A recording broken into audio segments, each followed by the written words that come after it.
ನಮಸ್ಕಾರ ನನ್ನೆಲ್ಲ ಆತ್ಮೀಯ ಸ್ನೇಹಿತರೆ. ಇಂದು ನಾವು ಪರಮಾತ್ಮನನ್ನು ಮೆಚ್ಚಿಸಲು ನಮ್ಮ ಜೀವನದಲ್ಲಿ ಪ್ರತಿನಿತ್ಯ ಅಳವಡಿಸಬೇಕಾದಂಥ ಕೆಲವೊಂದಿಷ್ಟು ಮಾನವೀಯತೆಯ ಮೌಲ್ಯಗಳನ್ನು ಕುರಿತು ವಿಚಾರಿಸೋಣ ಸ್ನೇಹಿತರೆ. ಸತ್ಯ, ಅಹಿಂಸೆ, ಪ್ರಾಮಾಣಿಕತೆ, ಪವಿತ್ರತೆಯಂತಹ ಜೀವನದ ಮೌಲ್ಯಗಳನ್ನು ನಮ್ಮ ಜೀವನದಲ್ಲಿ ಅಳವಡಿಸಿಕೊಂಡು ಸದಾಕಾಲ ಸದಾಚಾರದಲ್ಲಿ ನಡೆಯುವವರನ್ನು ಮಾತ್ರ ಪರಮಾತ್ಮನು ಮೆಚ್ಚುತ್ತಾನೆ.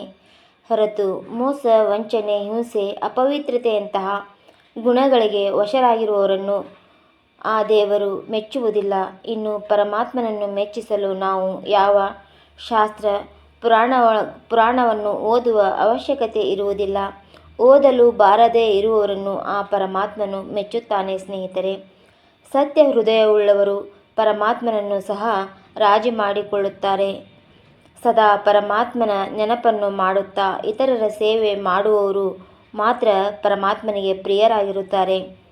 ಶ್ರೇಷ್ಠ ಚಿಂತನೆ, ಶುಭ ಚಿಂತನೆ, ಪರೋಪಕಾರದಂಥ ದಿವ್ಯ ಗುಣಗಳನ್ನು ಬೆಳೆಸಿಕೊಂಡಾಗ ಸ್ವಯಂ ಪರಮಾತ್ಮನೇ ಅವರಿಗೆ ನಮಿಸುತ್ತಾನೆ.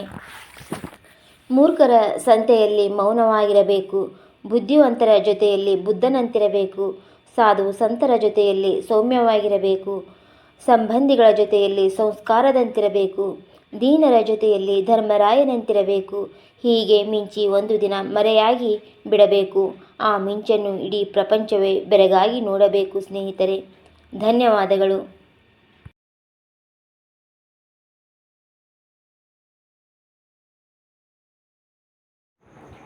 ನಮ್ಮ ಯೂಟ್ಯೂಬ್ ಚಾನಲನ್ನು ಲೈಕ್ ಮಾಡಿ, ಸಬ್ಸ್ಕ್ರೈಬ್ ಆಗಿ, ಶೇರ್ ಮಾಡಿ ಸ್ನೇಹಿತರೆ.